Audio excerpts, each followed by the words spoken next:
Hello, folks. Thanks for being here. Well, good afternoon, everyone.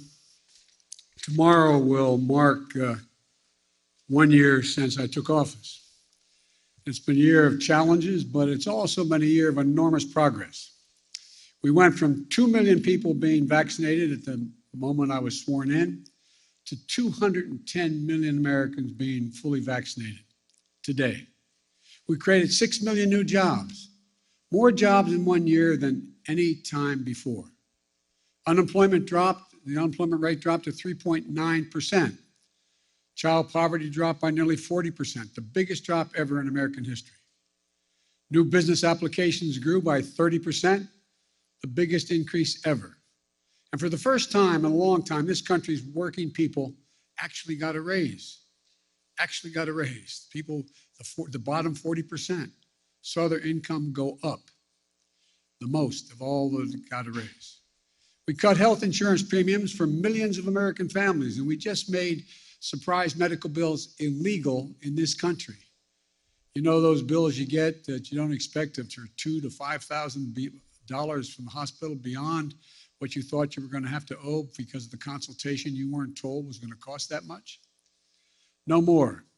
They're now illegal. Thanks to the American Rescue Plan and other actions we've taken, we've seen record job creation, record economic growth in the past year. Now, thanks to the bipartisan infrastructure bill, we're about to make a record investment in rebuilding America to take us to be the #1 best infrastructure in the world. Well, now we're way below that. We'll be creating better jobs for millions of people, modernizing our roads, our bridges, our highways, our ports, our airports, everything from making clean water, removing lead pipes, that every American can turn on a faucet and drink clean water. Urban and rural and suburban communities. It's going to make affordable high-speed internet available to every American in urban, rural, and suburban areas. We've never done that before. Now we are. We're in the process of getting that done. Still, for all this progress, I know there's a lot of frustration and fatigue in this country. And we know why. COVID-19, Omicron has now been challenging us in a way that it's the new enemy. But while it's cause for concern, it's not cause for panic.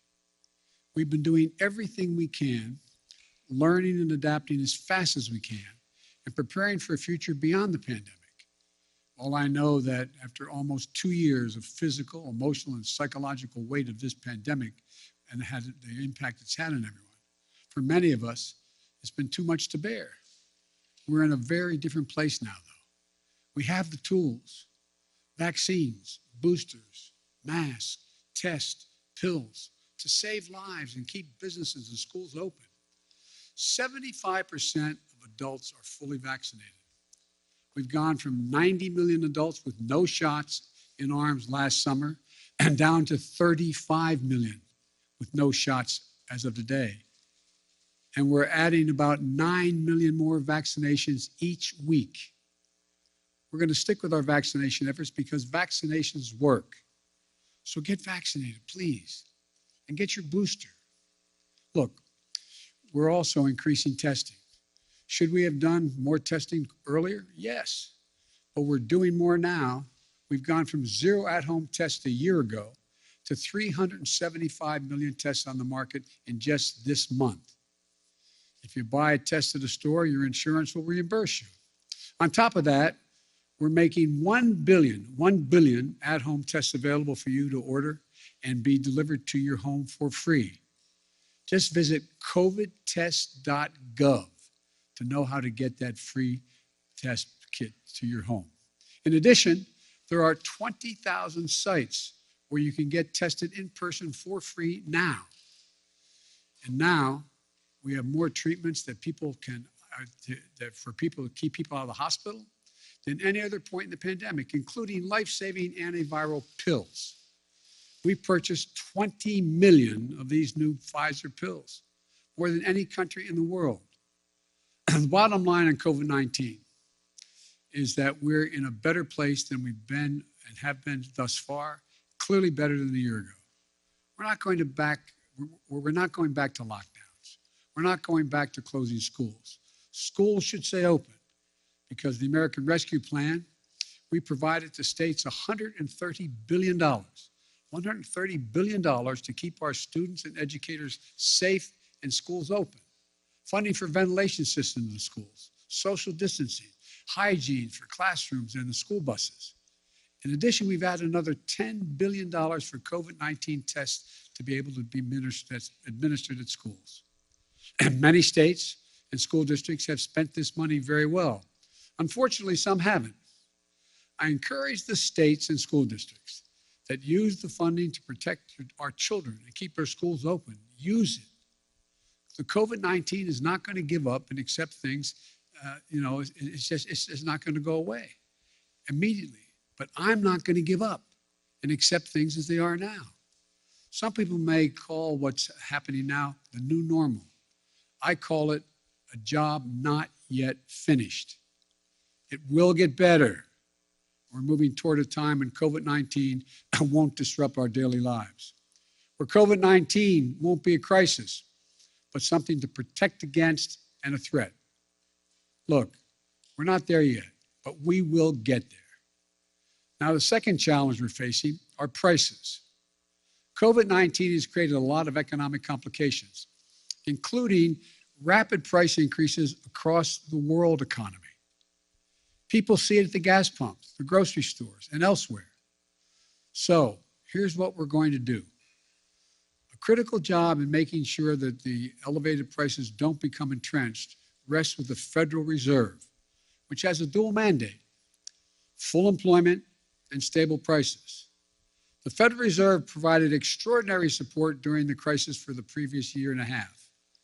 Given the strength of our economy and the pace of recent price increases, it's appropriate, as the federal Chairman Powell, the Fed Chairman Powell has indicated, to recalibrate the support that is now necessary.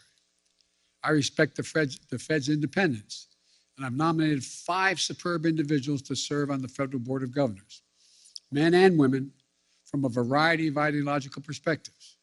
They're eminently qualified, historically diverse, and have earned bipartisan praise. And I call on the United States Senate to confirm them without any further delay. And here at the White House, and for my friends in Congress, the best thing to tackle high prices is a more productive economy with greater capacity to deliver goods and services to the American people. And a growing economy where folks have more choices and more small businesses compete, and where more goods can get to market faster and cheaper. I've laid out a 3-part plan to do just that. First, fix the supply chain. COVID-19 has had a global impact on the economy. When a factory shuts down in one part of the world, shipments to shops and homes and businesses all over the world are disrupted. COVID-19 has compounded that many times over. A couple of months ago, in this very room, we heard dire warnings about how the supply chain problems could create a real crisis around the holidays. So we acted.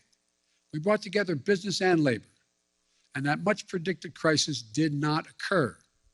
99% of the packages were delivered on time, and shelves were stocked. And notwithstanding the recent storms that have impacted many parts of our country, the share of goods in stock at stores is 89% now, which has barely changed from the 91% before the pandemic. I often see empty shelves being shown on television. 89% are full, which is only a few points below what it was before the pandemic. But our work's not done. My infrastructure law will supercharge your effort upgrading everything from roads and bridges to ports and airports, railways and transit, to make the economy move faster and reduce prices for families.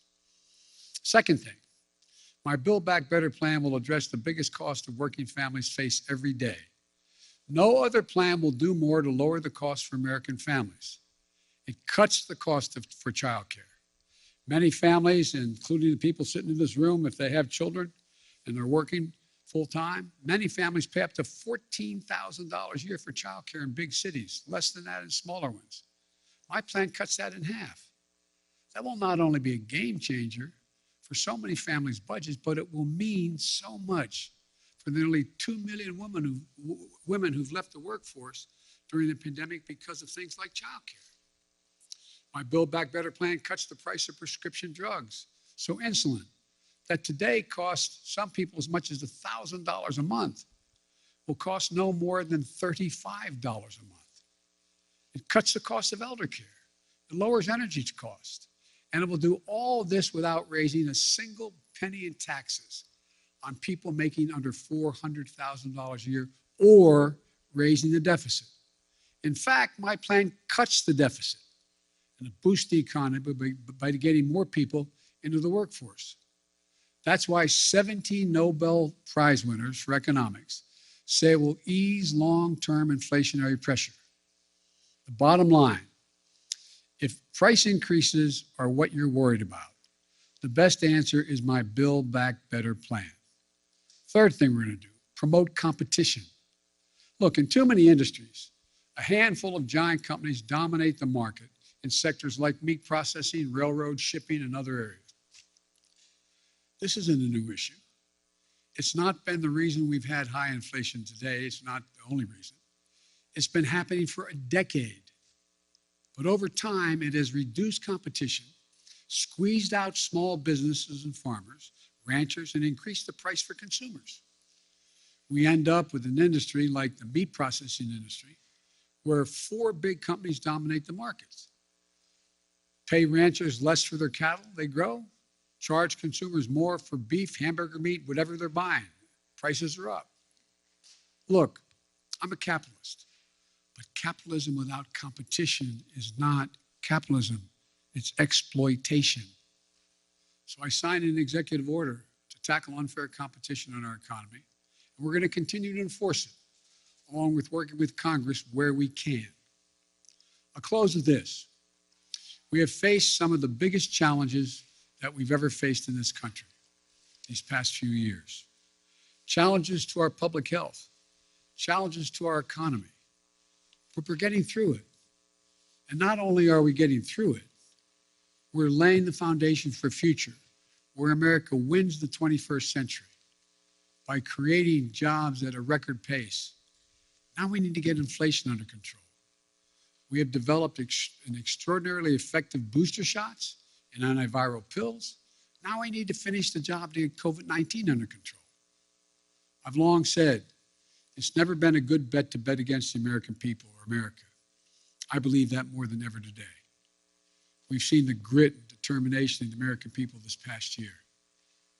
But the best days of this country are still ahead of us, not behind us. Now, I'm happy to take questions. Yes. Thank you, Mr. President. I know some of my colleagues will get into some specific issues, but I wanted to zoom out on your first year in office. Inflation is up. Your signature domestic legislation is stalled in Congress. In a few hours from now, the Senate, an effort in the Senate to deal with voting rights and voting reform legislation is going to fail. COVID-19 is still taking the lives of 1,500 Americans every day, and the nation's divisions are just as raw as they were a year ago. Did you overpromise to the American public what you could achieve in your first year in office, and how do you plan to course correct going forward? Why are you such an optimist? Look, I didn't overpromise, but I have probably outperformed what anybody thought would happen. The fact of the matter is that we're in a situation where we have made enormous progress. You mentioned the number of deaths from COVID. Well, it was 3 times that not long ago. It's coming down. Everything's changing. It's getting better. Look, I didn't overpromise, but I think if you take a look at what we've been able to do, you'd have to acknowledge we made enormous progress. But one of the things that I think is something that, one thing I haven't been able to do so far is get my Republican friends to get in the game of making things better in this country. For example, I was reading the other day, and I wrote the quote down so I don't misquote him. A quote from Senator Sununu when he decided that he wasn't going, Governor Sununu, when he decided he wasn't going to run for the Senate in New Hampshire. Here's what he said. They were all, for the most part, content with the speed at which they weren't doing anything. It was very clear that we just had to hold the line for 2 years. Okay, so I'm just going to be a roadblock for the next 2 years? That's not what I do, Sununu said. He went on to say it bothered me that they were okay with that. Then he goes on to say, I said, okay, so we're not going to get stuff done if we win the White House back, Why didn't we do anything in 2017 and 2018? And then he said, how the Republicans Sununu spoke to answer the challenge? He said, crickets, yeah, crickets. They had no answer. I did not anticipate that there'd be such a stalwart effort to make sure that the most important thing was that President Biden didn't get anything done. Think about this. What are Republicans for? What are they for? Name me one thing they're for. And so the problem here is that I think what I have to do in the change in tactic, if you will, I have to make clear to the American people what we are for. We've passed a lot. We passed a lot of things that people don't even understand what's all that's in it, understandably.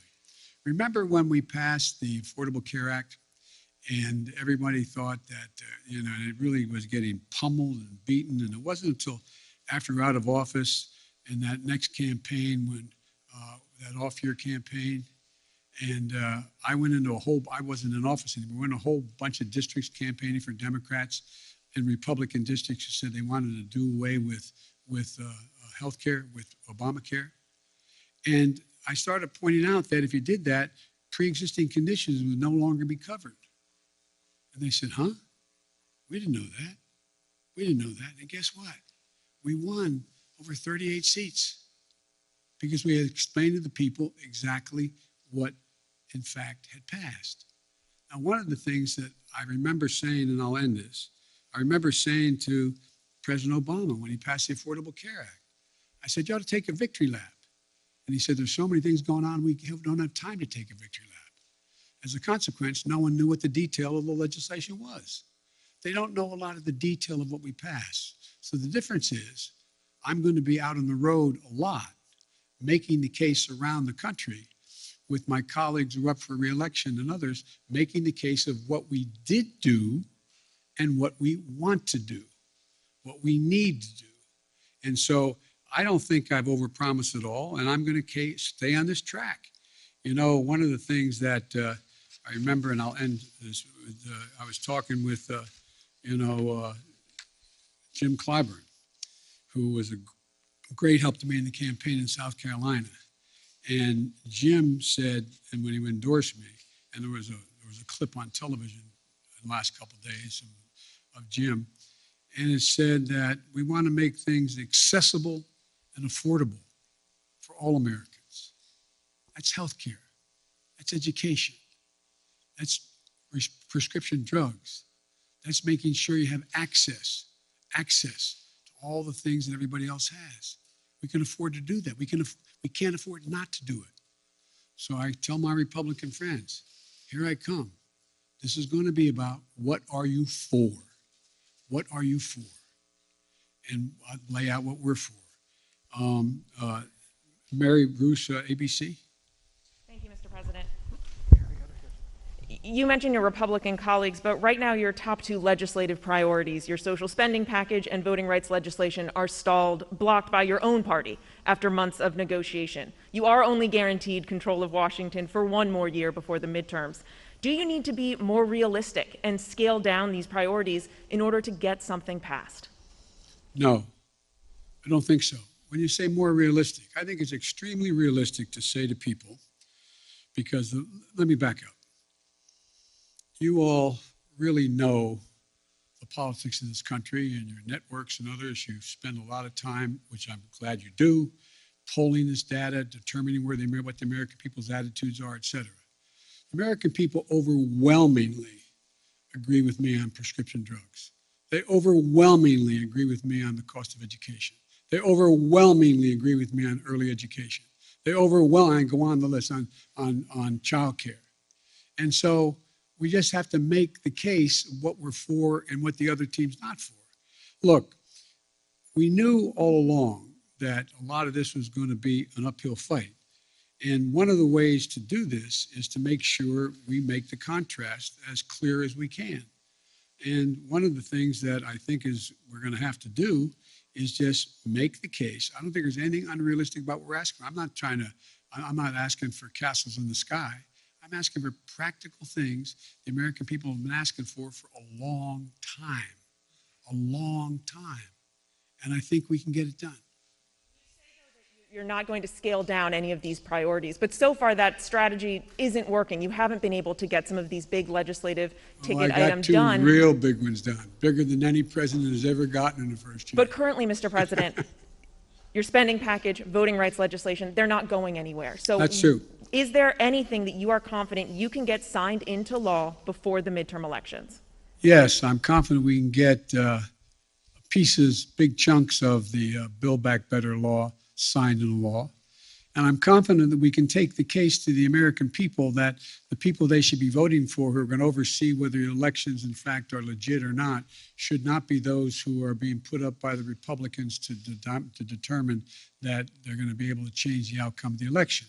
So whether or not we can actually get an election, and by the way, I haven't given up. We haven't finished the vote yet on what's going on voting rights and the John Lewis bill and others. But so, look, this is, I've been engaged a long time in public policy, and I don't know many things that have been done in one fell swoop.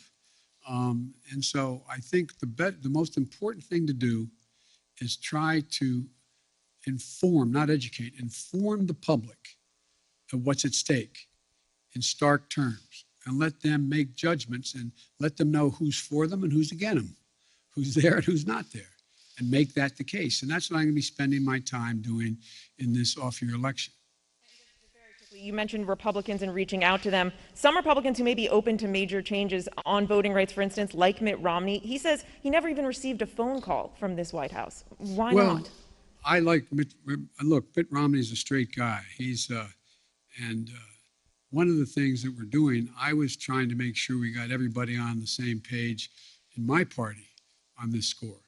And I didn't call many Republicans at all. The fact is that I do think that Mitt is a serious guy. I think we can get things done. I think I predict to you they'll get something done on the electoral reform side of this.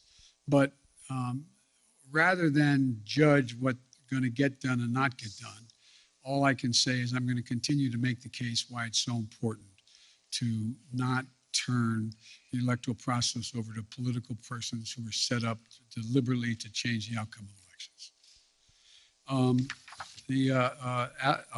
Allison Harris, please.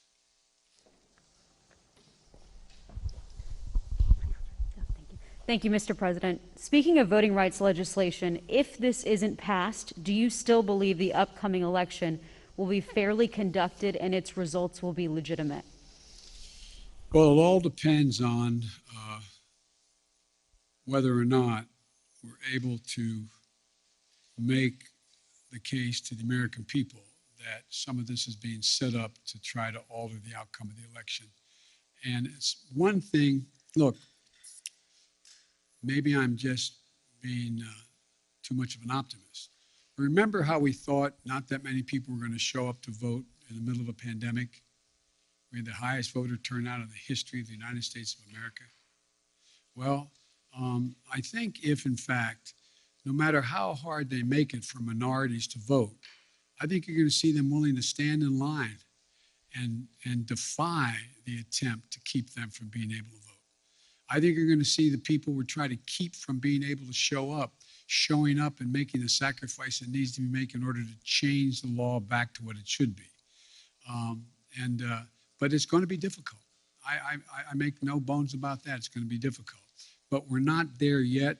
We've not run out of options yet, and we'll see how this moves. And on Omicron and education, teachers are in revolt in so many places. Parents are at odds over closing schools and remote learning. You say we're not going to go back to closing schools. You said that just moments ago, yet they're closing in some areas. What do you say to those teachers and principals and parents about school closings, and what can your administration do to help make up for learning loss for students? First of all, I put in perspective the question you asked. Very few schools are closing. Over 95% are still open. So you all phrase the questions when people, I don't think it's deliberate on your part, but you phrase the question when anyone watches this on television.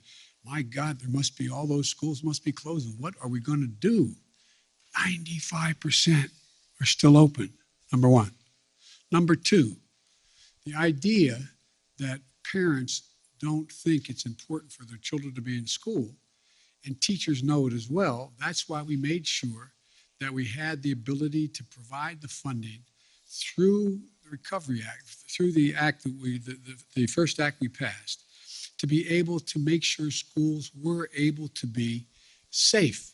So we have new ventilation systems available for them. We have the way they scrub down laboratories and I mean the laboratories kids go to the bathroom, cafeterias, buses, etc.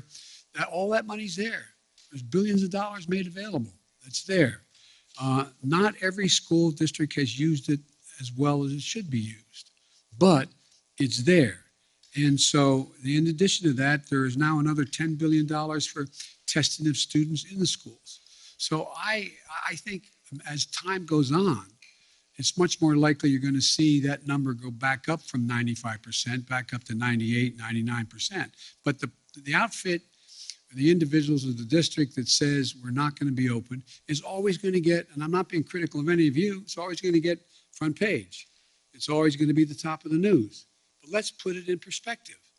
95, as high as 98% of the schools in America are open, functioning, and capable of doing the job. How about Jen Epstein, Bloomberg? Mr. President, thank you. Your top foreign policy advisors have warned that Russia is now ready to attack Ukraine, but there's still little unity among European allies about what a package of sanctions against Moscow would look like. If the U.S. and NATO aren't willing to put troops on the line to defend Ukraine and American allies can't agree on a sanctions package, hasn't the U.S. and the West lost nearly all of its leverage over Vladimir Putin? And given how ineffective sanctions have been in deterring Putin in the past, why should the threat of new sanctions give him pause? Well, because he's never seen sanctions like the ones I promised will be imposed if he moves, number one. Number two, we're in a situation where Vladimir Putin is about to, we've had very frank discussions, Vladimir Putin and I, and the idea that NATO is not going to be united, I don't buy. I've spoken to every major NATO leader. We've had the NATO-Russian summit. We've had the OSCE has met, et cetera. And so I think what you're going to see is that Russia will be held accountable if it invades. And it depends on what it does. It's one thing if it's a minor incursion and then we end up having a fight about what to do and not do, et cetera.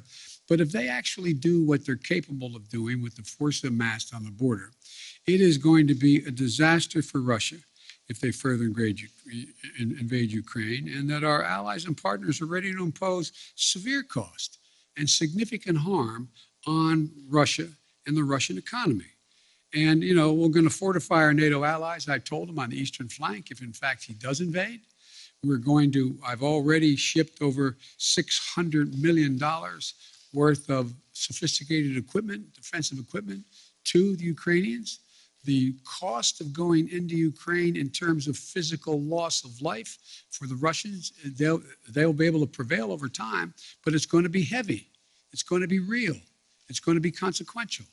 In addition to that, Putin has a stark choice. He either de-escalation or diplomacy, a confrontation of the consequences. And look, I think you're going to see, for example, everybody talks about how Russia has control over the energy supply that Europe absorbs.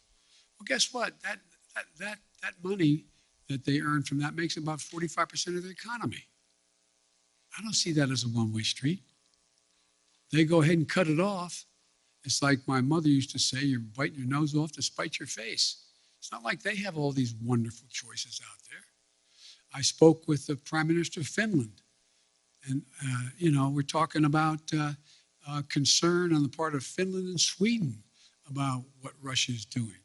The last thing that Russia needs is Finland deciding to change its status. They didn't say they're going to do that, but they're talking about what, in fact, is going on and how outrageous Russia is being. We're finding ourselves in a position where I believe you'll see that there'll be severe economic consequences. For example, anything that involves dollar denominations, if they invade, they're going to pay. Their banks will not be able to deal in dollars. So there's a lot's going to happen. But here's the thing. My conversation with Putin, and we've been, how can we say it? We have no problem understanding one another. He has no problem understanding me, nor me him.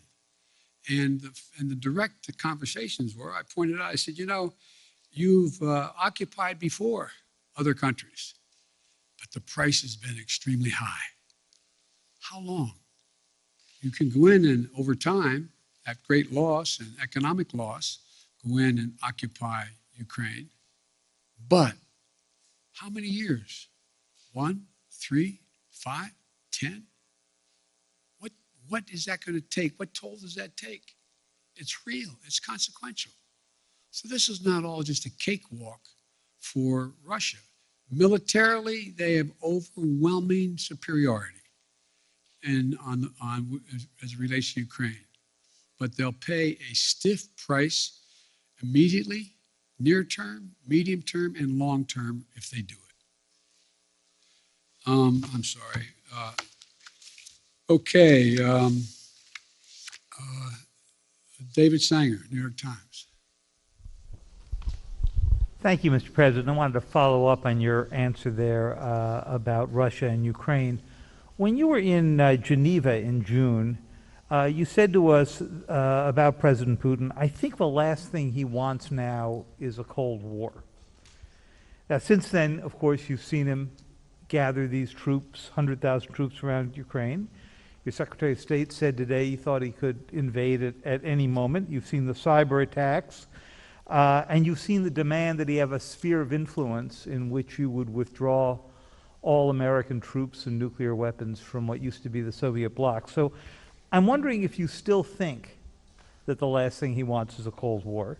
And has your view of him changed in the past few months? And if it has, and he does invade, would your posture be to really move back to the kind of containment policy that you saw so often when you were still in the Senate? The answer is that I think he still does not want any full-blown war, number one. Number two, do I think he'll test the West, test the United States and NATO as significantly as he can? Yes, I think he will. But I think he'll pay a serious and dear price for it that he doesn't think now will cost him what it's going to cost him. And I think he'll regret having done it. Now, whether or not, I think that, how can I say this in a public forum? I think that he is dealing with what I believe he thinks is the most tragic thing that's happened to Mother Russia, in that the Berlin Wall came down, the empire has been lost, the near abroad is gone, etc. The Soviet Union has been split. But think about what he has. He has 8 time zones, a burning tundra that will not freeze again naturally, a situation where he has a lot of oil and gas, but he is trying to find his place in the world between China and the West. And so I'm not so sure that he has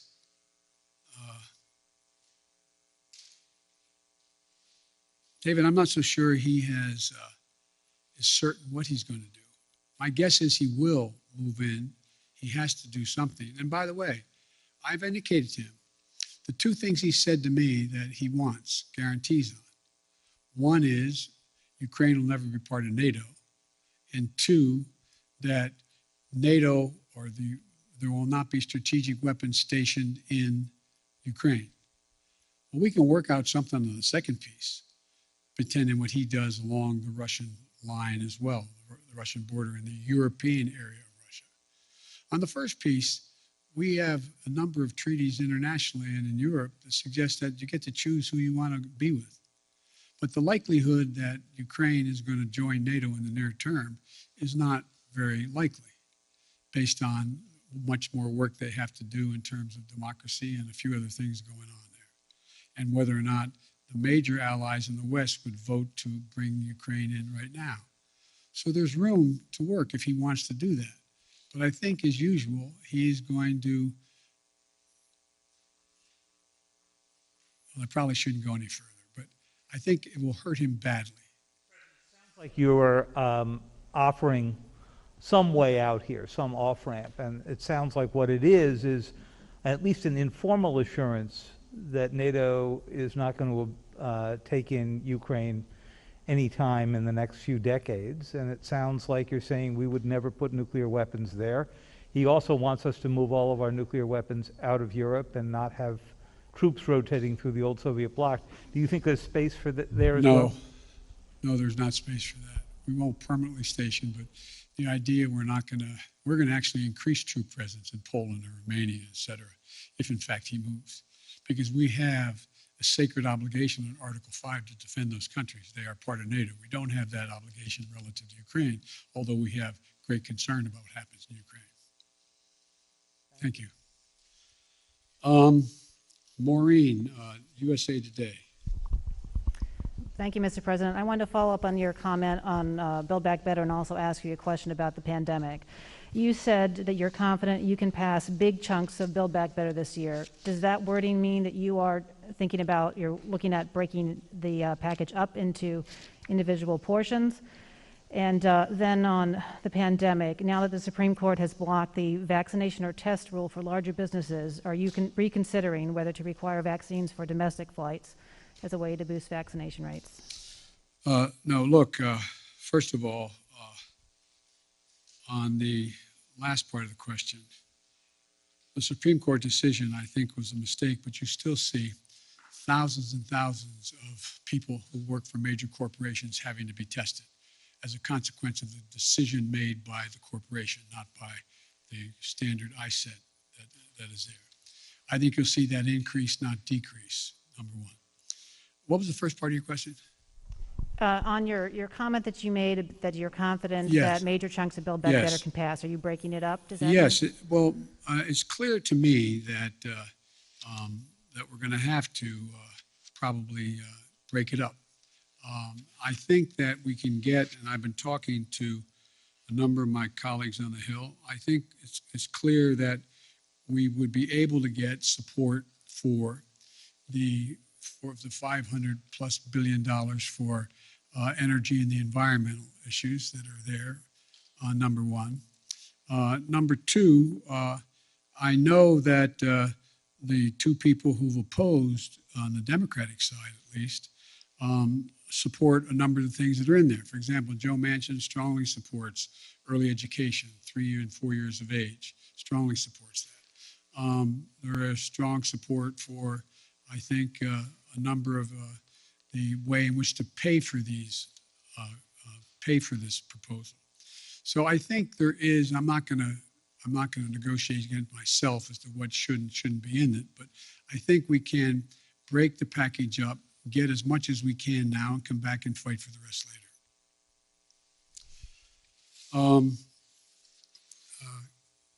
Ken, Wall Street Journal, Ken Thomas. Thank you, Mr. President. I wanted to ask you about the economy. As you said earlier, Americans are feeling the squeeze of inflation.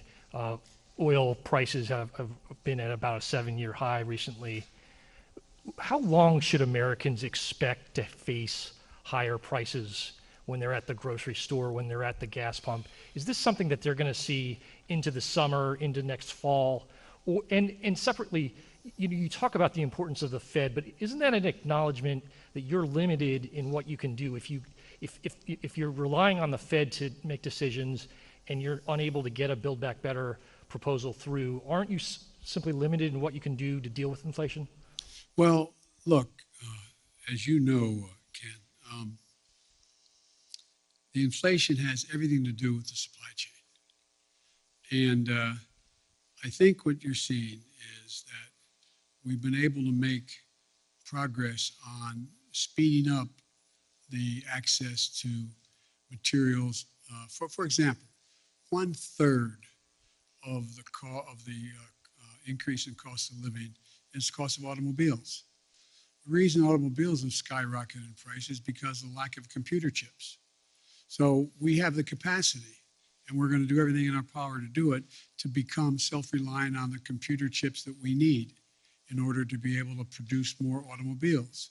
That's underway. We've already passed, within the context of another bill, money for that in the House of Representatives, before the House of Representatives now. But I think there's a way we can move to, if we can move to get, for example, that one thing done, it can make a big difference in terms of the cost of, the total cost of living. Now, with regard to the whole issue of energy prices, that gets a little more complicated, but you saw what happened when I was able to convince everyone from including China, India, a number of other countries to agree with us to go into their version of their petroleum reserve, to release more into the market. So that brought down the price about 12, 15 cents a gallon, some places more. There's going to be a reckoning along the line here as to whether or not we're going to continue to see oil prices continue to go up in ways that are going up now relative to what impact that's going to have on the producers. And so it's going to be hard. I think that's the place where most middle-class people, working-class people get hit the most. They pull up to a pump and all of a sudden, instead of paying $2.40 a gallon, they're paying $5 a gallon. That's going to be really difficult. But so we're going to continue to work on trying to increase oil supplies that are available. And I think there's ways in which we can be of some value added in terms of the price of gas, natural gas and the like, to take the burden off the European countries that are now totally dependent on Russia. But it's going to be hard.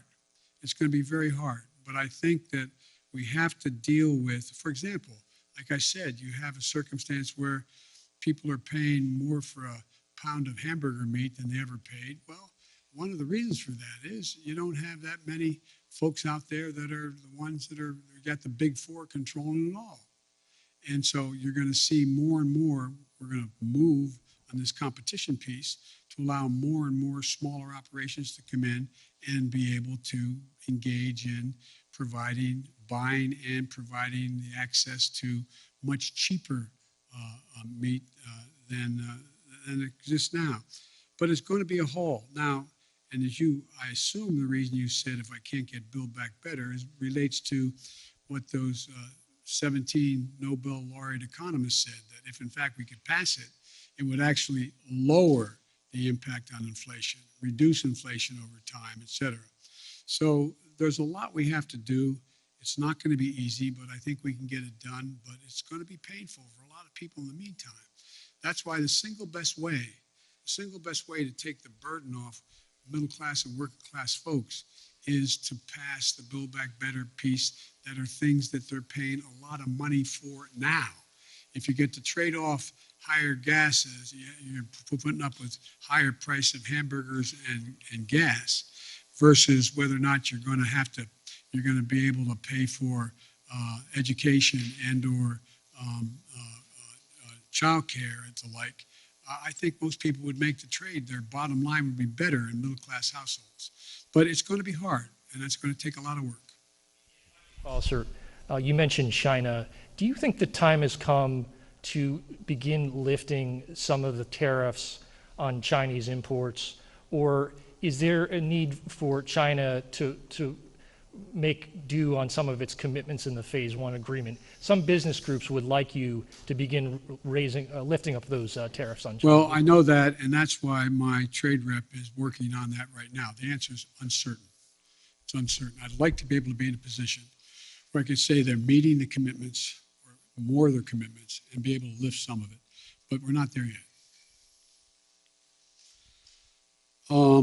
Nancy, CBS. Thank you so much, Mr. President. This afternoon, the Senate Minority Leader, Mitch McConnell, said that the midterm elections are going to be a report card on your progress on inflation, border security, and standing up to Russia. Do you think that that's a fair way to look at it? And if so, how do you think that report card looks right now? I think report cards can look pretty good if that's where we're at. But look, the idea that Mitch has been very clear. He's going to do anything to prevent Biden from being a success. I get on with Mitch. I actually like Mitch McConnell. We like one another. But he has one straightforward objective. Make sure that there's nothing I do that makes me look good in his mind, with the public at large. And that's okay. I'm a big boy. I've been here before. But the fact is that I think that I'm happy to debate and have a referendum on how I handle the economy, whether or not I've made progress on. Look, again, how can I'm taking too long answering your questions. I apologize. I think that the fundamental question is, what's Mitch for? What's he for on immigration? What's he for? What's he proposing to make anything better? What's he for dealing with Russia? It's different than I'm proposing that many of his Republican friends or his colleagues are supporting as well. What's he for on these things? What are they for? So everything's a choice, a choice. I think, look, I've laid out a proposal on immigration that if we passed it, we'd be in a totally different place right now. But we're not there because we don't have a single Republican vote. My buddy John McCain's gone. So, I mean, it's going to take time. And again, I go back to Governor Sununu's quote. How long? I mean, rhetorical question. I know this is not fair to ask the press a question. I'm not asking you. But think about, did you ever think that one man out of office could intimidate an entire party where they're unwilling to take any vote contrary to what he thinks should be taken for fear of being defeated in a primary? I've had 5 Republican senators talk to me, bump into me, quote unquote, or sit with me, who've told me that they agree with whatever I'm talking about for them to do. But Joe, if I do it, I'm going to defeat it in a primary. We got to break that. It's got to change. And I doubt you're all, it sounds like I'm being solicitous, you're all bright as hell, well-informed, more informed than any group of people in America. But did any of you think that you get to a point where not a single Republican would diverge on a major issue? Not one?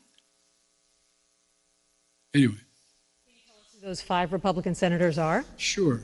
No, are you kidding me? I maintain confidentiality. On voting but I'm rights, sure you've spoken to some. on voting rights, sir, Yes. at your first press conference 10 months ago, I asked you if there was anything you could do beyond legislation to protect voting rights. And at that time you said, yes, but I'm not going to lay out a strategy before you and the world now. Now that legislation appears to be hopelessly stalled, can you now lay out your strategy to protect voting rights?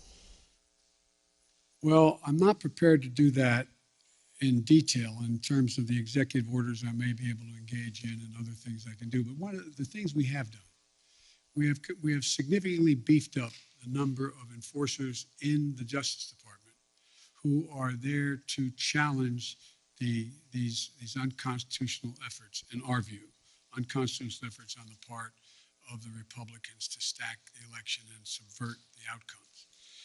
We have begun to organize in ways that we didn't before, the communities beyond the civil rights community, to make the case to the rest of the American people what's about to happen, what will happen if, in fact, these things move forward.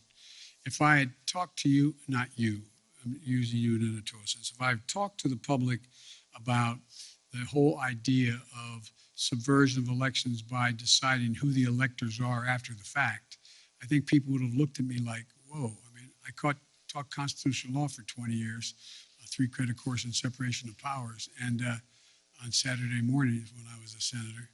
And I never thought we'd get into a place where we were talking about being able, actually, what they tried to do this last time out, send different electors to the state legislative bodies to represent who won the election, saying that I didn't win, but Republican candidate won. I doubt whether anybody thought that would ever happen in America in the 21st century, but it's happening. And so I guess what I'm saying is, Nancy, is that I think that there are a number of things we can do, but I also think we will be able to get significant pieces of the legislation, if we don't get it all now, to build to get it so that we get a big chunk of the John Lewis legislation as well as the Fair Elections Clause. Sir, on COVID, if you don't mind, you touted the number of Americans who are now fully vaccinated with 2 shots, but even some of your own medical advisors say that people aren't fully protected unless they have that 3rd shot, a booster. Why hasn't this White House changed the definition of fully vaccinated to include that 3rd booster shot? Is it because the numbers of fully vaccinated Americans would suddenly look a lot less impressive? No, it's not that at all. It's just this has become clearer and clearer. And every time I speak of it, I say, if you've been vaccinated, get your booster shot. Everybody get the booster shot. It's the optimum protection you can have. You're protected very well with 2 shots. If it's the Pfizer, anyway, you're protected. But you are better protected with the booster shot. The definition right now. I'm following what the answer is yes, get the booster shot. It's all part of the same thing. You're better protected. Okay, Alex Alper, Reuters. Thank you, Mr. President. I wanted to follow up briefly on a question asked by Bloomberg. You said that Russia would be held accountable if it invades, and it depends on what it does. It's one thing if it's a minor incursion, and we end up having to fight about what to do and what not to do. Are you saying that a minor incursion by Russia into Ukrainian territory would not lead to the sanctions that you have threatened, or are you effectively giving Putin permission to make a small incursion into the country? Good question. That's how it did sound like, didn't it? The most important thing to do, big nations can't bluff, number one. Number two, the idea that we would do anything to split NATO, which would have a profound impact on profound impact on one of Putin's objectives is to weaken NATO, would be a big mistake.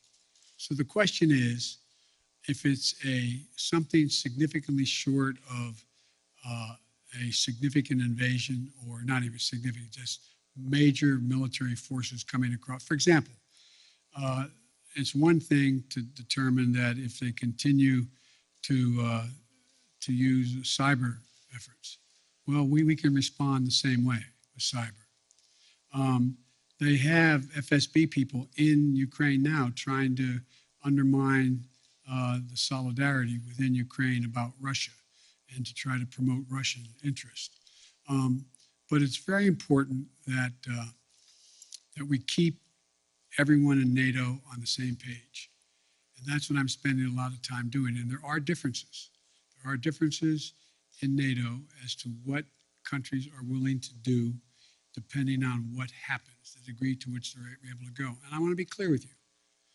the serious imposition of sanctions relative to dollar transactions and other things are things that are going to have a negative impact on the United States, as well as a negative impact on the economies of Europe as well, a devastating impact on Russia. And so I got to make sure everybody's on the same page as we move along. I think we will, if there's something where there's Russian forces crossing the border, killing Ukrainian fighters, etc. I think that changes everything. But it depends on what he does, as to actually what extent we're going to be able to get total unity on the NATO front. If I may ask a quick one on Iran, I just wanted to get your sense of whether the Vienna talks are making any progress, if you still think it's possible to reach a deal for both sides to resume compliance with the Iran nuclear deal, or if it's time to give up on that. Thank you. I'll do it in reverse. It's not time to give up. There is some progress being made. The P5+1 is on the same page, but it remains to be seen.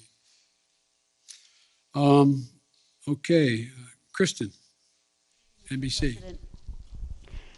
Very quickly on Russia, I do have a number of domestic policy issues, but on Russia very quickly, it seemed like you said that you have assessed, you feel as though he will move in. Has this administration, have you determined whether President Putin plans to invade or move into Ukraine, as you said? Look, the only thing I'm confident of is that decision is totally, solely, completely a Putin decision. Nobody else is going to make that decision. No one else is going to impact that decision. He's making that decision. And I suspect it matters which side of the bed he gets up on in the morning as to exactly what he's going to do. And I think it is not irrational, if he wanted to talk about dealing with strategic doctrine and dealing with force structures in Europe and in the European parts of Russia. But I don't know whether he's decided he wants to do that or not.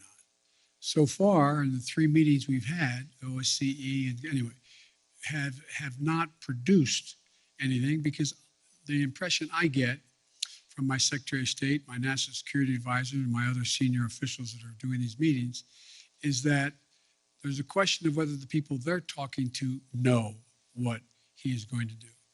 So the answer is, but based on a number of criteria as to what he could do. For example, for him to move in and occupy the whole country, particularly from the north, from Belarus, he's going to have to wait a little bit till the ground's frozen so he can cross.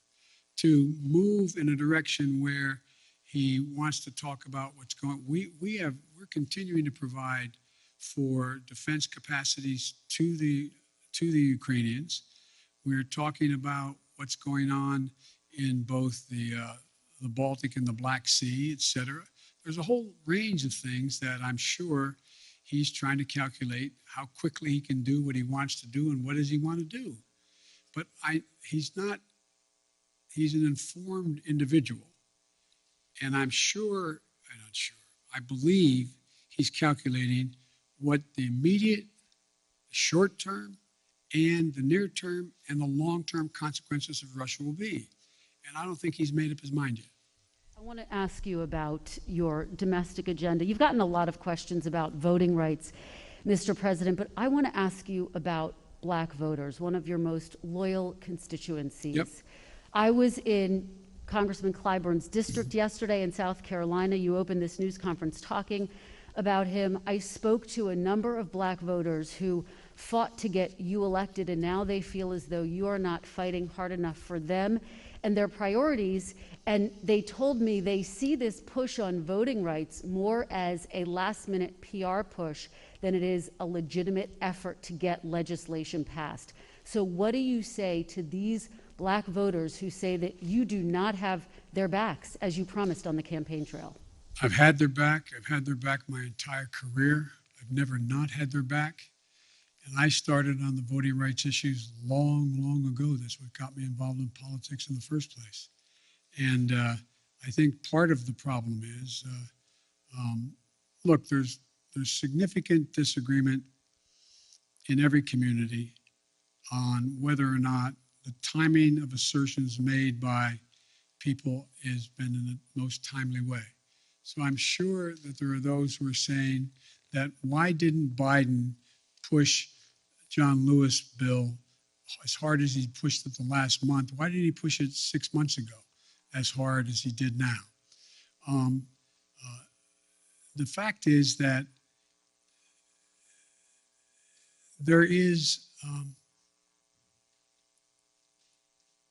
a timing that is not of one's own choice. It's somewhat dictated by events that are happening in country and around the world as to what the focus is. But part of the problem is, as well, I have not been out in the community nearly enough. I've been here an awful lot. I find myself in a situation where I don't get a chance to look people in the eye because of both COVID and things that are happening in Washington, to be able to go out and do the things that I've always been able to do pretty well. Connect with people, let them take a measure of my sincerity, let them take a measure of who I am. For example, I mean, as I pointed out in South Carolina, last time when I was chairman of the Judiciary Committee, I got the Voting Rights Act extended for 25 years, and I got Strom Thurmond to vote for it. That's what I've been doing my whole career. And so the idea that I didn't either anticipate or because I didn't speak to it as fervently as they want me to earlier. In the meantime, I was spending a lot of time, spent hours and hours and hours talking with my colleagues on the Democratic side, trying to get them to agree that if in fact this occurred, if this push continued, that they would be there for John Lewis. And anyway, so, but I think that's a problem that is my own making by not communicating as much as I should have. Yet you find that when you deal with members of the Black Caucus and others in the United States Congress, I still have very close working relationships. So it's like every community. I'm sure that there are those in the community, and I'm a big labor guy. I'm sure there's people in labor saying, why haven't I been able to do A, B, C, or D? So it's just going to take a little bit of time. You put Vice President Harris in charge of voting rights. Are you satisfied with her work on this issue? And can you guarantee, do you commit that she will be your running mate in 2024, provided that you run again? Yes and yes. Okay. You don't care to expand? Pardon me? Do you care to expand on voting? No, there's no need to. I mean, I asked the question. She's going to be my running mate, number one. And number two, I did put her in charge. I think she's doing a good job. Let me ask you, big picture, particularly when you think about voting rights and the struggles you've had to unify your own party around voting rights. Unity was one of your key campaign promises. In fact, in your inaugural address, you said your whole soul was in bringing America together, uniting our people. People heard the speech that you gave on voting rights in Georgia recently, in which you described those who are opposed to you to George Wallace and Jefferson Davis, and some people took exception to that. What do you say to those who were offended by your speech, and is this country more unified than it was when you first took office? Number one, anybody who listened to the speech, I did not say that there were going to be a George Wallace or a Bull Connor. I said we're going to have a decision in history that is going to be marked just like it was then. You either voted on the side, that didn't make you George Wallace or didn't make you Bull Connor, but if you did not vote for the Voting Rights Act back then, you were voting with those who agreed with Connor, those who agreed with and I think Mitch did a real good job of making it sound like I was attacking them. If you notice, I haven't attacked anybody publicly, any senator, any congressman publicly. And my disagreements with them have been made to them, communicated to them privately or in person with them. My desire still is, look, I underestimated one very important thing. I never thought that the Republicans, like for example, I said, they got very upset. I said, there are 16 members of the present United States Senate who voted to extend the Voting Rights Act. Now, they got very offended by that. That wasn't an accusation, just stating a fact. What has changed? What happened? What happened? Why is there not a single Republican? Not one. That's not the Republican Party. So that's not an attack. Is the country more unified than when you first took office? The answer is, based on some of the stuff we've got done, I'd say yes, but it's not nearly unified as it should be. Look, I still contend, and I know you'll have a right to judge me by this, I still contend that unless you can reach consensus in a democracy, you cannot sustain the democracy. And so this is a real test, whether or not my counterpart in China is right or not when he says autocracies are the only thing that are going to prevail because democracies take too long to make decisions and countries are too divided.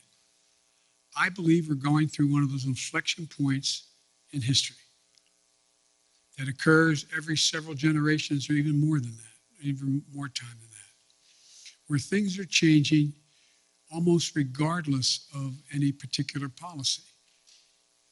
The world's changing in big ways. We're going to see, if you heard me say this before, we're going to see more change in the next 10 years than we've seen in the last 50 years because of technology, because of fundamental alterations in alliances that are occurring, not because of any one individual, just because of the nature of things. And so I think you're going to see an awful lot of transition. And the question is, can we keep up with it? Can we maintain the democratic institutions that we have, not just here, but around the world, to be able to generate democratic consensus on how to proceed? It's going to be hard. It's going to be hard, but it requires leadership to do it. And I'm not giving up on the prospect of being able to do that. Thank you.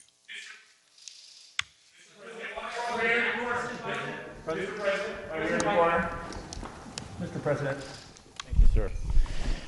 There are deep questions among Americans about the competence of government, from the messy rollout of 5G this week to the Afghanistan withdrawal to testing on COVID. What have you done to restore Americans' faith in the competence of government?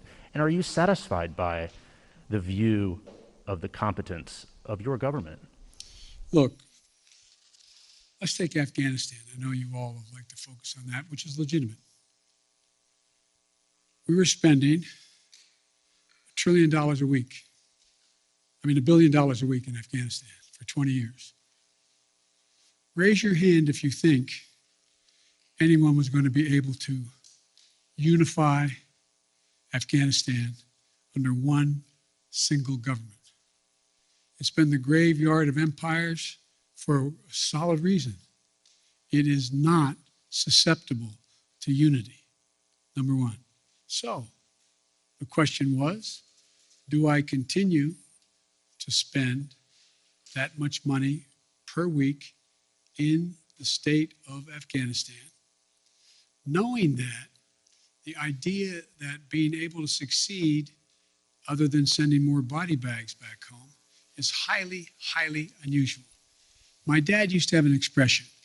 He'd say, son, if everything's equally important to you, nothing's important to you. There is no way to get out of Afghanistan after 20 years easily. Not possible, no matter when you did it. And I make no apologies for what I did. I have a great concern for the women and men who were blown up on the line at the airport by a terrorist attack against them. But the military will acknowledge, and I think you will, who know a lot about foreign policy, that had we stayed and I had not pulled those troops out, we would be asked to put somewhere between 20 and 50,000 more troops back in, because the only reason more Americans weren't being killed than others is because the last president signed an agreement to get out by May the 1st. And so everything was copacetic. Had we not gotten out, and the acknowledgement is we'd be putting a lot more forces in. Now, do I feel badly what's happening as a consequence of the incompetence of the Taliban? Yes, I do. But I feel badly also about the fistulas that are taking place in Eastern Congo. I feel badly about a whole range of things around the world that we can't solve every problem. And so I don't view that as a competence issue. The issue of whether or not there's competence in terms of whether or not we're dealing with 5G or not, we don't deal with 5G. The fact is that you had two private enterprises, that had one promoting 5G and the other one are airlines. They're private enterprises. They have government regulation, admittedly. And so what I've done is pushed as hard as I can to have 5G folks hold up and abide by what was being requested by the airlines until they could more modernize over the years, so that 5G would not interfere with the potential of the landing. So any 5G tower within a certain number of miles from the airport should not be operative. And so I understand, but anything that happens that's consequential is viewed as the government's responsibility. I get that. Am I satisfied with the way in which we have dealt with COVID and all the things that go along with that? Yeah, I am satisfied. I think we've done remarkably well. You know, the idea that on testing we should have done it quicker, but we've done remarkable since then. What we have more testing going on than anywhere in the world. And we're going to continue to increase that. Did we have it at the moment exactly when we should have moved? And could we have moved a month earlier? Yeah, we could have.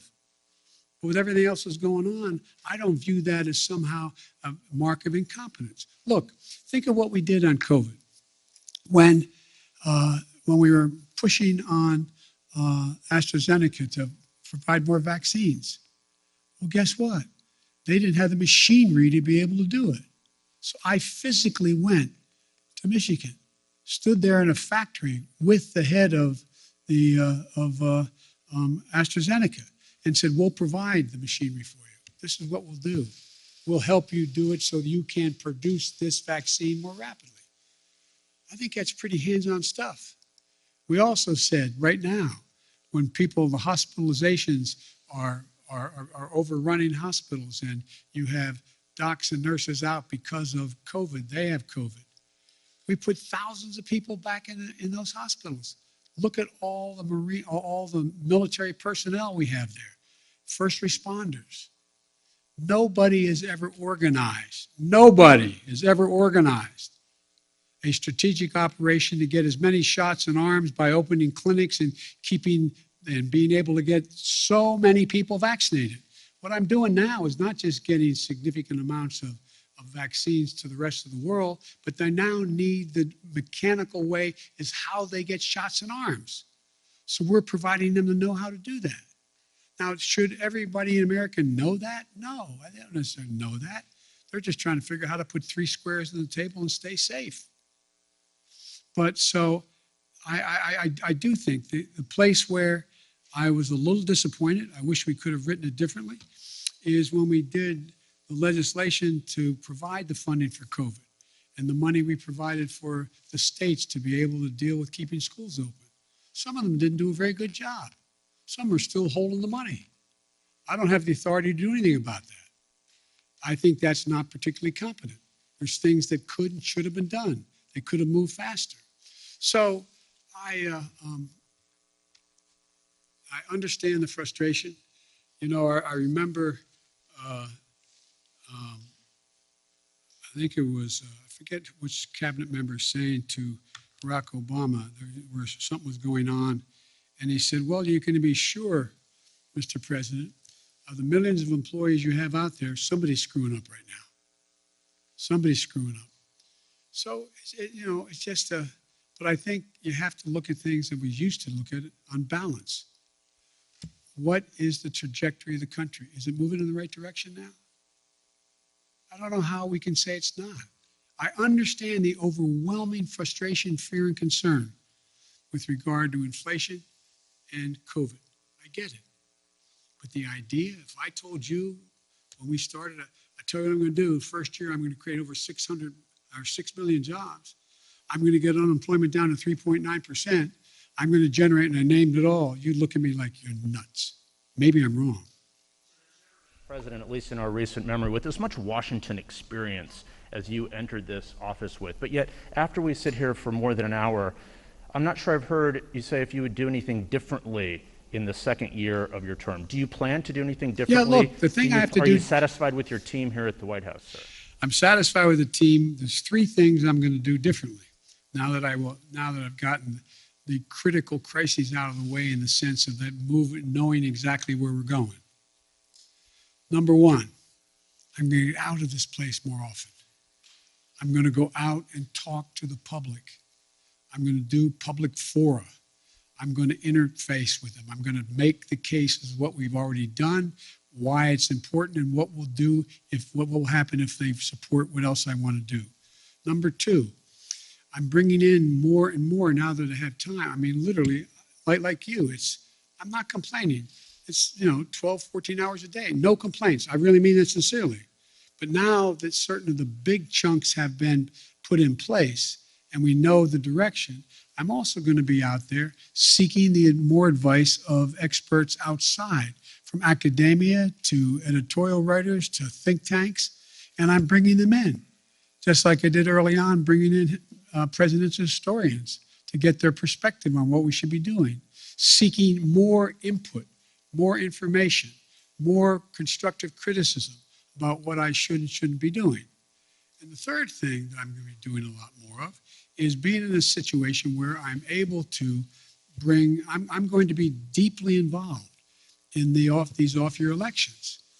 We're going to be raising a lot of money. We're going to be out there making sure that we're helping all of those candidates, and scores of them have already asked me to come in and campaign with them, to go out and make the case in plain, simple language as to what it is we've done, what we want to do, and why we think it's important. How many more hours am I doing this? I'm happy to stick around.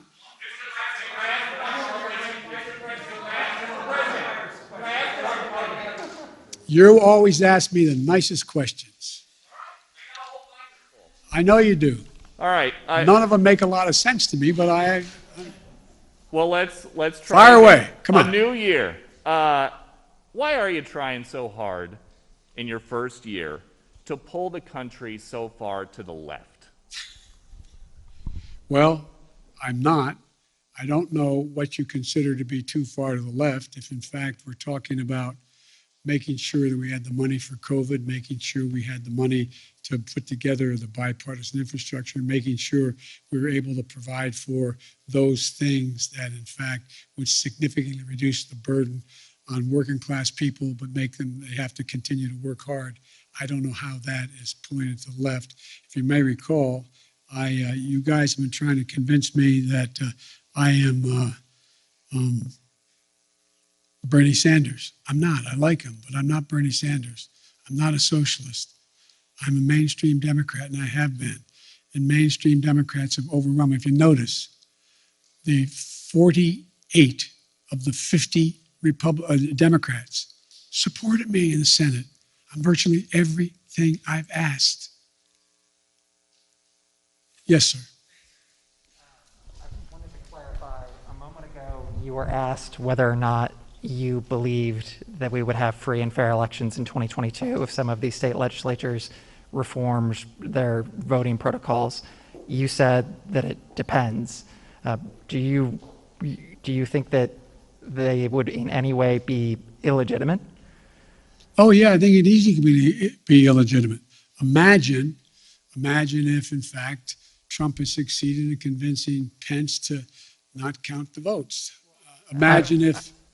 In regards to 2022, sir, the midterm 2022, I mean, imagine if those attempts to say that the count was not legit. You have to recount it, and we're not going to count. We're going to discard the following votes. I mean, sure, I'm not saying it's going to be legit. It's the increase in the prospect of being illegitimate is in direct proportion to us not being able to get these reforms passed. But I don't think you're not going to see me, and I don't think you're going to see the Democratic Party give up on coming back at assuming that the attempt fails today. One more, sir. You campaigned and you ran on a return to civility, and I know that you dispute the characterization that you called folks who would oppose those voting bills as being Bull Connor or George Wallace, but you said that they would be sort of in the same camp. No, I didn't say that. Look what I said. Go back and read what I said and tell me if you think I called anyone who voted on the side of the position taken by Bull Connor that they were Bull Connor. And that is an interesting reading of English. I assume you got into journalism because you like to write.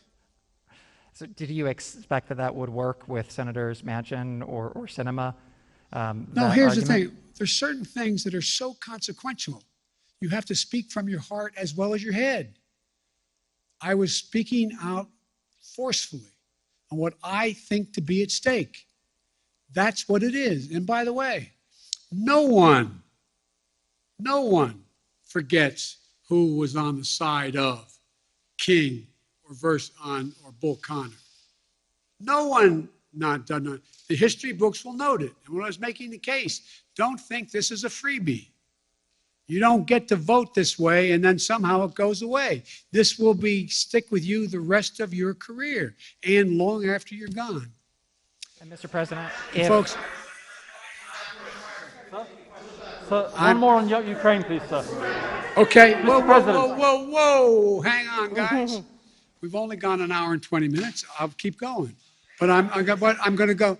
Let me get something straight here. How long are you guys ready to go? You want to go for another hour or two?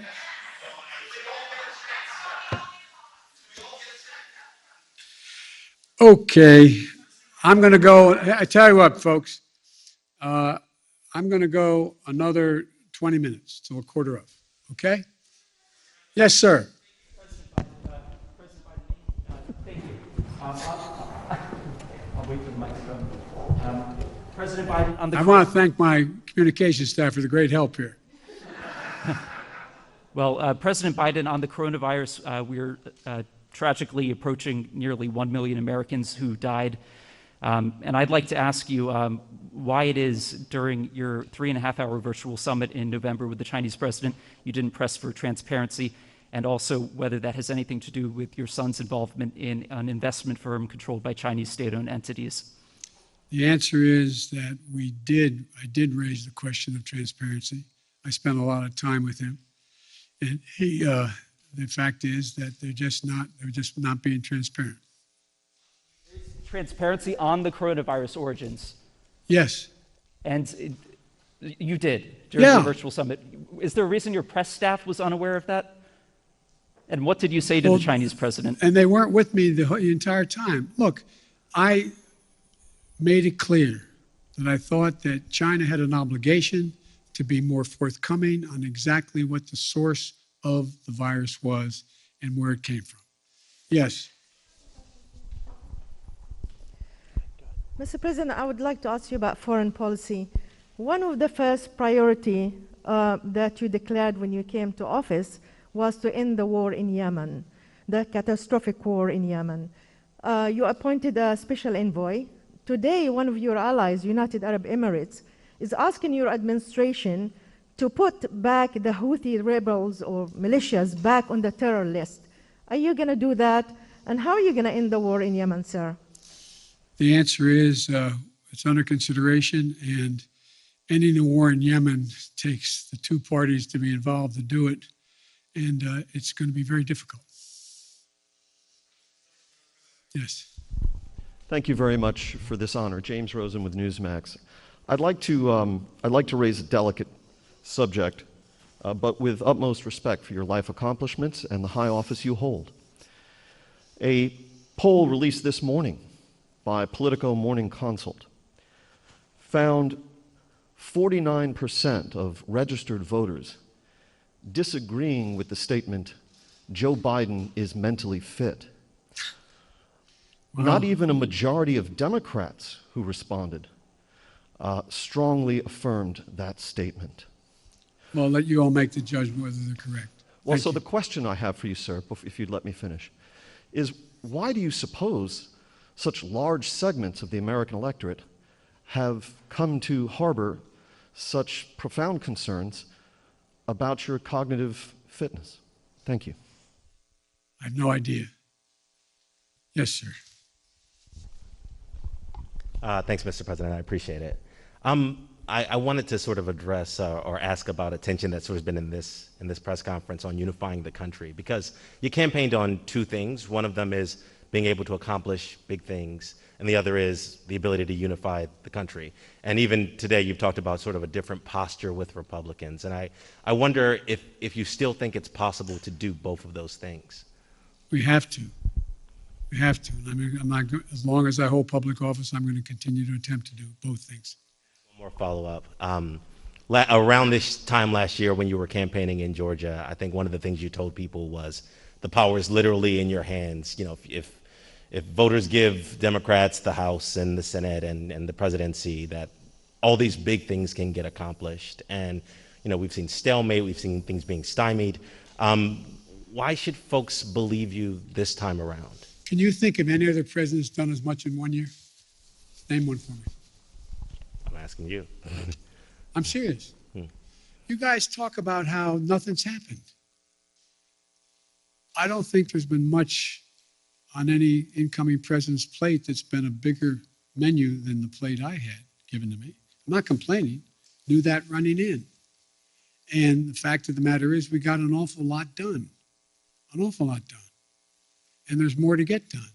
But look, let me ask a rhetorical question. No, I won't. Anyway. Thank you. Yes.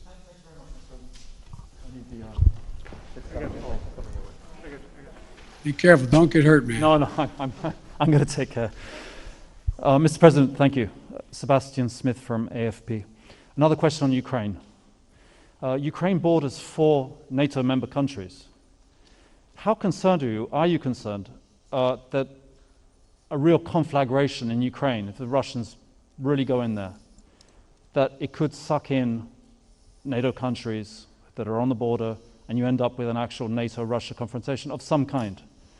And secondly, are you entertaining the thought of a summit with Vladimir Putin as a way to perhaps try and put this whole thing to bed, address their concerns, and negotiate a way out of this? The last part, the last question, yes. When we talked about whether or not we'd pick the 3 meetings we talked about, and we talked about we would go from there if there was reason to go to a summit. We talked about a summit as being before the Ukraine item came up in terms of strategic doctrine and what the strategic relationship would be. So I still think that is a possibility, number one. Number two, I am very concerned. I'm very concerned that this could end up being, look, the only war that's worse than one that's intended is one that's unintended. And what I'm concerned about is this could get out of hand, very easily get out of hand because of what you said, the borders of Ukraine and what Russia may or may not do. I am hoping that Vladimir Putin understands that he is short of a full-blown nuclear war. He's not in a very good position to dominate the world. And so I don't think he thinks that. But it is a concern. And that's why we have to be very careful about how we move forward and make it clear to him that there are prices to pay that could, in fact, cost his country an awful lot. But of course you have to be concerned when you have, nuclear power invaded. If he invades, it hasn't happened since World War II. This is the most consequential thing that's happened in the world in terms of war and peace since World War II. Yes. Nearly 2 years have passed since the beginning of the global coronavirus outbreak, and you again today acknowledge that Americans are frustrated and they're tired. Based on your conversations with your health advisors, what type of restrictions do you imagine being on Americans this time next year, and what does the new normal look like for social gatherings and travel to you? Well, the answer is, I hope the new normal will be that we don't still have 30-some million people not vaccinated. I hope the new normal is people have seen what their own interest is and have taken advantage of what we have available to us. Number two, with the pill that is a problem that appears to be as efficacious as it seems to be, that you're going to be able to deal with this virus in a way that after the fact you have an ability to make sure you don't get very sick. Number three, I would hope that what happens is the rest of the world does what I'm doing and provides significant amounts of the vaccine to the rest of the world, because it's not sufficient that we just have this country not have the virus or be able to control the virus, but that we can't build a wall high enough to keep a new variant out. So it requires one of the things that I want to do, and we're contemplating figuring out how to do, we are contemplating how to get done, and that is how do we move in a direction where the world itself is vaccinated. It's not enough just to vaccinate 340 million, fully vaccinate 340 million people in the United States. That's not enough. It's not enough to do it here. We have to do it, and we have to do a lot more than we're doing now, and that's why we have continued to keep the commitment of providing vaccines and available cures for the rest of the world as well. And if I could, sir, and I should have said this before, Francesca Chambers McClatchy, how do you plan to win back moderates and independents who cast a ballot for you in 2020, but polls indicate aren't happy with the way you're doing your job now? I don't believe the polls.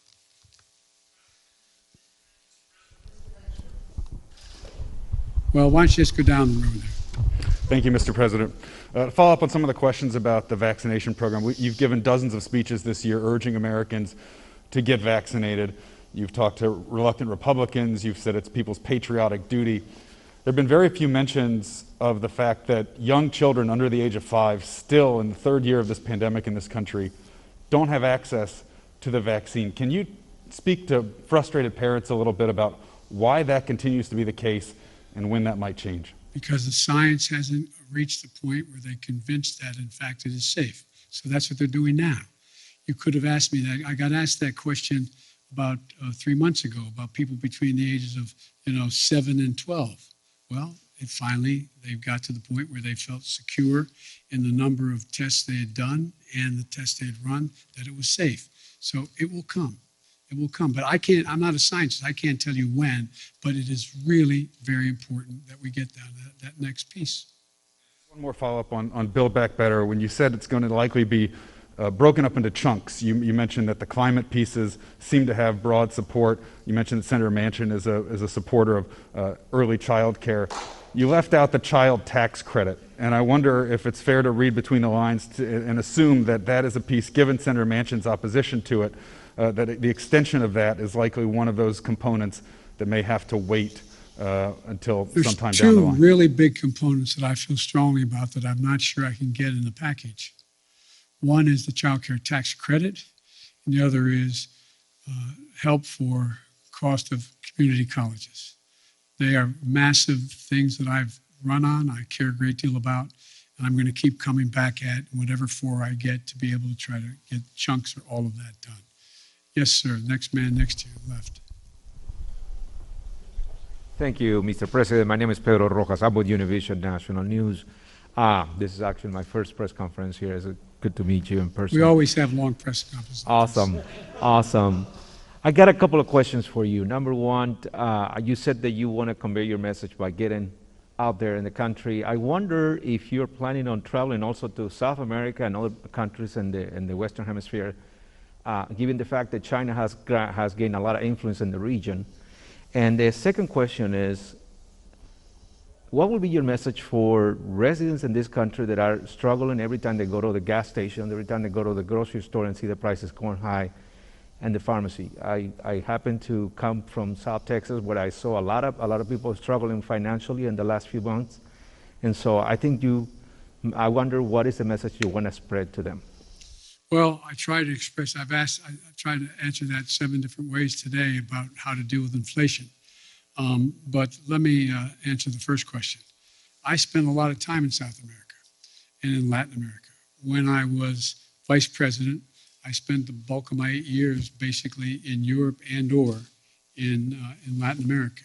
I'm in contact with the leaders of the countries in South America. We're working closely with making sure that we do everything, for example, with to deal with helping the countries in question, particularly those in Central America, to be able to help them with their ability to deal with the people don't sit around in Guatemala and say, I got a great idea. Let's sell everything we have, give the money to a coyote, take us across a terribly dangerous trip up through Central America and up through Mexico and sneak us across the border, drop us in the desert. Won't that be fun?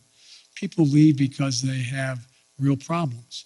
And one of the things I've done when I was a vice president, got support with, although I don't have much Republican support anymore, is provide billions of dollars to be able to say to those countries, why are people leaving? And how are you going to reform your own system? And that's we've worked on a long time. It still needs a lot more work, and we're focusing on that. I also believe I've spent a lot of time talking about and dealing with policy having to do with Maduro, who is a little more than a dictator right now, and the same thing in Chile and not the same thing, but with Chile as well as Argentina. So look, I made a speech a while ago when I was vice president, saying that if we were smart, we have an opportunity to make the Western Hemisphere a a democratic hemisphere. And we were moving in the right direction under the last administration, the Obama-Biden administration. But so much damage was done as a consequence of the foreign policy decisions the last president made in Latin America, Central America, and South America, that we now have, when I call for a summit of the democracies, I call that, and a number of nations showed up for this summit of democracy. What is it that's going to allow us to generate, we've actually had a reduction in the number of democracies in the world. And it seems to me there's nothing more important. We used to talk about, when I was a kid in college, about America's backyard. It's not America's backyard. Everything south of the Mexican border is America's front yard. And we're equal people. We don't dictate what happens in any other part of this continent or the South American continent. We have to work very hard on it. But the trouble is we're having great difficulty making up for the mistakes that have been made the last 4 years, and it's going to take some time. Yes, gentleman in the back. And then I'll go to this side, okay? Thank you, Mr. President. Alexander Nazarian, Yahoo News. And thank you for holding this press conference. I hope there's more of them. Anytime you have extra 3 hours, we can do it. We'll stay for a couple more. You said you were surprised by Republican obstruction of your agenda, but didn't the GOP take exactly the same tactic when you were vice president to Barack Obama? So why did you think they would treat you any differently than they treated him? First of all, they weren't nearly as obstructionist as they are now, number one. They stated that, but you had a number of Republicans we worked with closely. From John McCain, a number of Republicans we worked closely with. Even back in those days, Lindsey Graham. And so the difference here is there seems to be a desire to work with, and I didn't say my agenda, I'm saying what are they for? What is their agenda? They had an agenda back in the administration when the 8 years we were president and vice president, but I don't know what their agenda is now. What is it?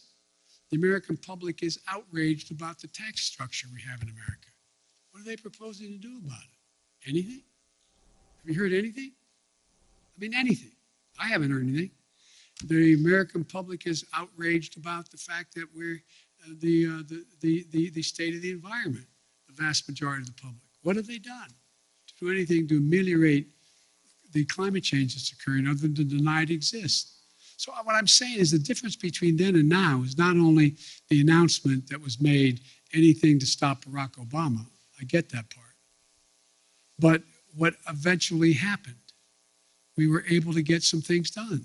We were able to work through some things. On the stuff that was really consequential in terms of ideologically divisive, it was a real fight. But I don't think there's a time when I wonder what would be the Republican platform right now. What do you think? What do you think their position on taxes are? What do you think their position on human rights is? What do you think their position is on whether or not we should what we should do about the cost of prescription drugs? What do you think? I mean, I honest to God don't know what they're for, yet I know a lot of these senators and congressmen, and I know they do have things they want to support, whether there's things I want or not. But you don't hear much about that. And every once in a while, when you hear something where there's a consensus, it's important but a small item, and it doesn't get much coverage at all where it occurs. I'm not mean coverage. I mean, there's not much discussion about it.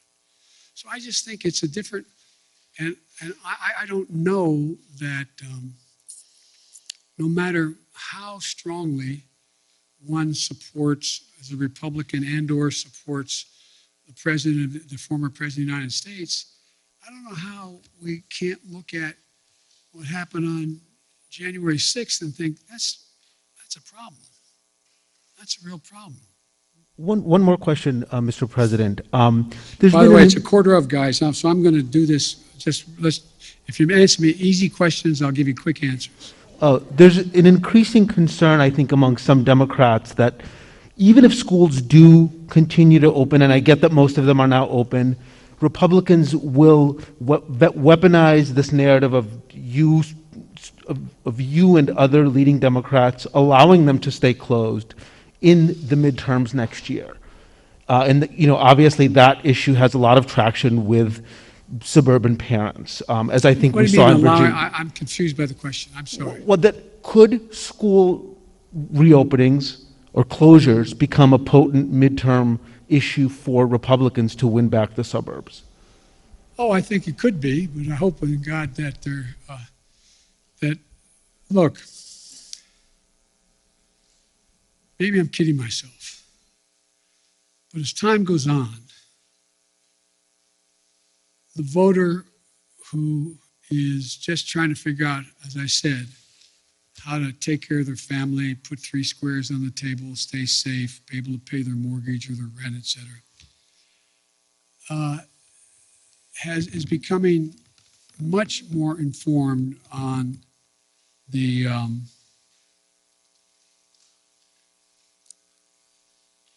motives of some of the political players and some of the political parties.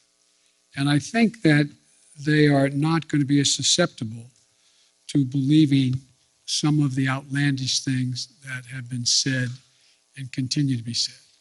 You know, every president, not necessarily in the first 12 months, but every president the first couple of years, every president, of the last presidents, at least 4 of them, have had polling numbers that are 44% favorable.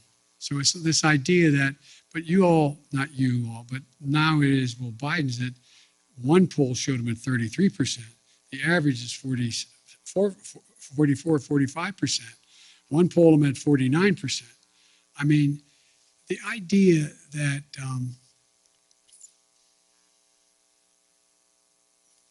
the American public are trying to sift their way through what's real and what's fake. And I don't think as I've never seen a time when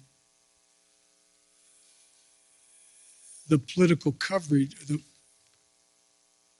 choice of what political coverage the voter looks to has as much impact on as what they believe. They go to get reinforced in their views, whether it's MSNBC or whether it's Fox or whatever. I mean, and one of the things I find fascinating that's happening, and you all are dealing with it every day, and it will impact on how things move, is that a lot of the speculation in the polling data shows that the cables are heading south. They're losing viewership. No, well, Fox is okay for a while, but it's not gaining, and a lot of the rest are predicted to be not very much in the mix in the next 4 to 5 years. I don't know whether that's true or not, but I do know that we have sort of put themselves in certain alleys, and they've decided that, you know, how many people who watch MSNBC also watch Fox, other than they're a politician trying to find out what's going on in both places. How many people, again, I'm no expert in any of this, but the fact is, I think you have to acknowledge that what gets covered now is necessarily a little bit different than what gets covered in the past. I've had a couple, well, I shouldn't get into this, but the nature of the way things get covered has, in my observation over the years I've been involved in public life, changed. And it's changed because of everything from a thing called the internet. It's changed because of the way in which we have self-identified perspectives based on what channel you turn on, what network you look at, not network, what cable you look at. And it's never quite been like that. Anyway. On behalf of the Correspondents Association, thank you very much for standing for our questions. We hope the public has found it as enlightening as those of us in the room have. I want to ask you, sir, about one of the overriding... I can still stand. It's amazing. We appreciate it. We very much do. So the question I want to ask you gets to accountability, sir, on one of the top public concerns, of course, which is the coronavirus and the government's response to it, whether it's confusion over what style of mask to wear, when to test, how to test, where to test. The public is confused, sir, and you see that in the drop-off in the polling on this question. Why did you tell Jeff that you were satisfied with your team? Why are you not willing to make or interested in making any changes, either at the CDC or other agencies, given the fact that the messages have been so confusing? Well, first of all, the messages, to the extent they've been confusing, is because the scientists, they're learning more. They're learning more about what's needed and what's not needed. And so the fact is that the one piece that has gotten a lot of attention is the communications capacity of the CDC. Well, she came along and said, look, I'm a scientist, and I'm learning.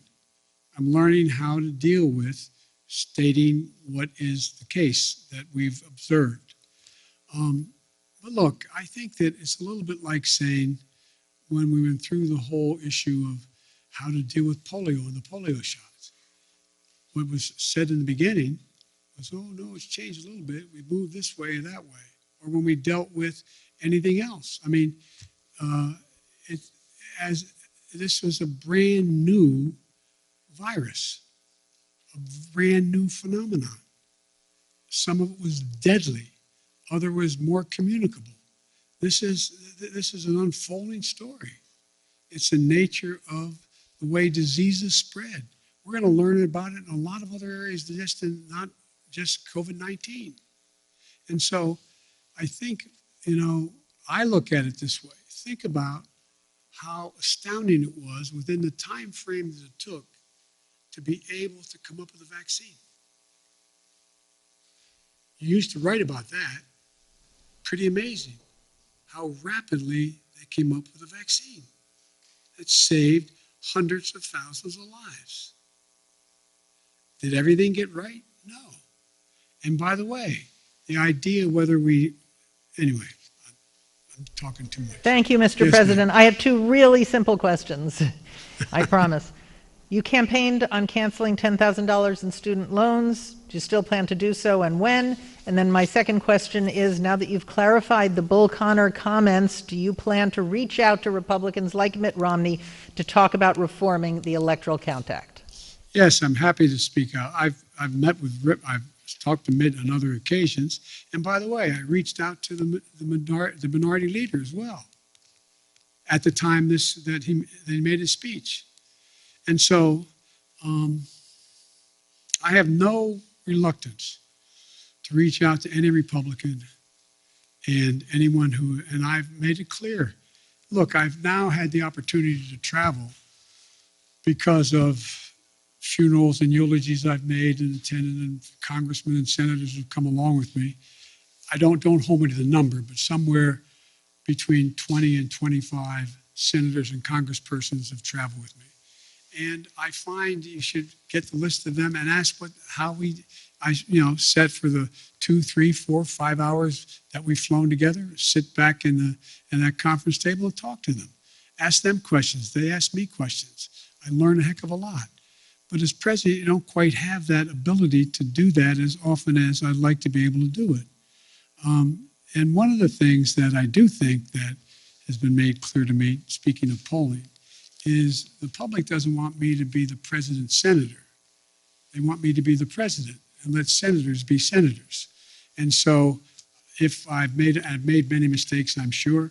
If I've made a mistake, I'm used to negotiating to get things done, and I've been, in the past, relatively successful at it in the United States Senate, even as vice president. But I think that role as president is a different role. Folks, it is now almost 6. With all due respect, I'm going to see you next conference, okay? Thank you. Thank you, Mr. President.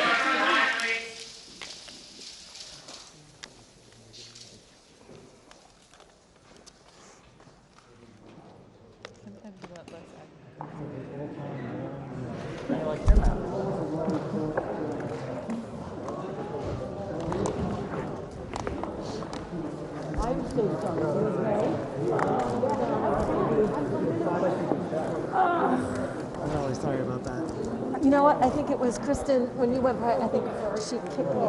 I think that's what happened.